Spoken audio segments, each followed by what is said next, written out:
நாங்கள் யோசித்த ஒரு விஷயம் என்னென்னா, அடுத்து ஒரு 15-20 நாளில் இந்த செய்தி ஊடகத்துக்கு வரும்னு நாங்கள் நினைக்கிறோம். அதில் ஒரு விஷயம் என்னென்னா, துபாய், அபுதாபி இல்லை சவுதி அரேபியா, ரியாத் இந்த மாதிரி இடங்களில் கடல் தண்ணியிலிருந்து நல்ல தண்ணியாக மாற்றக்கூடிய இது வச்சுருக்காங்க, அமைப்புகள் வச்சுருக்காங்க, பிளான்ட். ஆமாம், அந்த டீசாலினேஷன் பிளான்ட். கட்டாயமாக அந்த டீசாலினேஷன் பிளான்ட்டில் ஈரான் வந்து தாக்குதல் நடத்தும்னு நாங்கள் நம்புகிறோம். ஏன்னா இவங்க யாருக்குமே தண்ணி வந்து கடல்லேருந்து சுத்திகரிப்பு பண்ணி கொடுத்தா தான் உண்டு. அப்போ அந்த தண்ணியை அடிச்சிட்டா கட்டாயமாக இந்த அரேபு நாடுகள் மிகப்பெரிய கஷ்டத்தை பெறும்.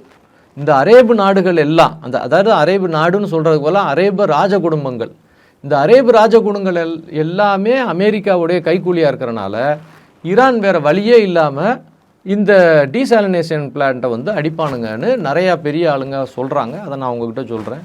அதே இது 15-20 நாள் கழித்து வர்ற நியூஸு. ஓகே, இப்போ நம்ம சொல்கிறோம் வராமலையும் போகலாம், வராமையும் போகலாம், வர்ற நியூஸ். ஏன்னா ஈரான் அடுத்து என்ன செய்யும் அப்படின்னு சொல்கிறது.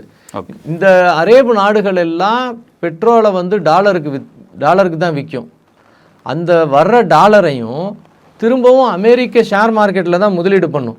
இப்போதைக்கு அமெரிக்க ஷேர் மார்க்கெட்டில் அதிகமாக முதலீடாகிற இடம் வந்து ஏஐ தொழில்நுட்பத்தை சார்ந்த ஏஐ கூடங்கள், அதுக்கு டேட்டா சென்டர். இந்த ஏஐ கூடங்களான டேட்டா சென்டரை நிறையா துபாய் அங்கங்கே வச்சுருக்கானுங்க. இந்த டேட்டா சென்டரில் எல்லாத்துலேயுமே குண்டை போடுவான் கட்டாயமாக. யார்? ஈரான். அப்போ இந்த டேட்டா சென்டரில் எல்லாம் குண்டை போட்டான் அப்படின்னா அந்த முதலீடை வந்து அவன் கெடுக்கணும்னு நினைப்பான்.